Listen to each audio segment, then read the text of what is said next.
স্থলবন্দরের কার্যক্রম নিয়ে আরো জানাতে হিলি থেকে যোগ দিচ্ছেন সহকর্মী সাজ্জাদ হোসেন। সাজ্জাদ, হিলি স্থলবন্দরের কার্যক্রম আজকে কেমন দেখছেন? আগের তুলনায় সব কার্যক্রম স্বাভাবিক হয়েছে কিনা, কর্মকর্তারাই বা কি বলছেন? প্রিয় নম্বর সেট করে বিকাশে সেন্ড মানি করুন ফ্রি। জি, আপনি যেমন জানেন যে দেশের অন্যান্য বন্দরের ন্যায় দিনাজপুরে হিলি স্থলবন্দর দিয়ে আমদানি রপ্তানি সহ সকল কার্যক্রম কিন্তু স্বাভাবিক রয়েছে। হিলি স্থলবন্দর দিয়ে মূলত সকাল 11টার পরে কিন্তু আমদানি রপ্তানি কার্যক্রম শুরু হয় এবং চলে কিন্তু সন্ধ্যা পর্যন্ত।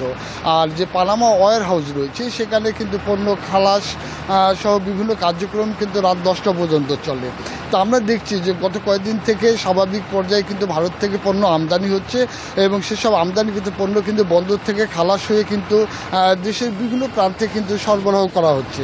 আপনারা জানেন যে কয়েকদিন থেকে কিন্তু হিলি স্থলবন্দর দিয়ে বিশেষ করে কাঁচামরিচ, পেঁয়াজ, আদা সহ বিভিন্ন ধরনের কিন্তু পণ্য পর্যাপ্ত পরিমাণে কিন্তু আমদানি হচ্ছে এবং এসব আমদানিকৃত পণ্য কিন্তু দেশের বিভিন্ন স্থানে কিন্তু সরবরাহ করা হচ্ছে। আমরা দেখেছি যে কোটা বৈষম্য বিরোধী যে ছাত্র আন্দোলন, সে সময় কারফিউ জারি হয়, কারফিউর পরে যে অসহযোগ আন্দোলন, তার মধ্যেও কিন্তু হিলি স্থলবন্দরে কিন্তু আমদানি রপ্তানি যে কার্যক্রম সেটা কিন্তু সচল ছিল। হয়তো একটু দেরিতে হয়েছে, দুপুরের পর আমদানি রপ্তানি কার্যক্রমটা শুরু হয়েছিল, কিন্তু তারপরেও দেখা গিয়েছে বিশেষ করে কাঁচামরিচ, পেঁয়াজ, আদা, জিরা এইসব পণ্য আমদানি হওয়ার পরে কিন্তু বন্দর থেকে খালাস করে দ্রুত গতিতে কিন্তু দেশের বিভিন্ন প্রান্তে কিন্তু সরবরাহ করা হয়েছে।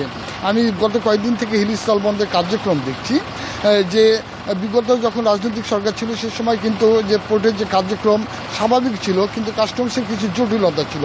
আমরা কিন্তু গত দুদিন থেকে কিন্তু সেটা দেখতে পাচ্ছি না।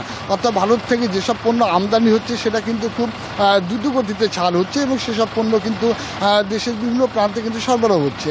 আমি হিলি স্থলবন্দরের আমদানিকারকদের সঙ্গে কথা বলেছিলাম এবং তাদের কাছে জানার চেষ্টা করেছিলাম যে আসলে আমদানি রপ্তানির যে কার্যক্রম তারা কীভাবে রাখবেন তারা।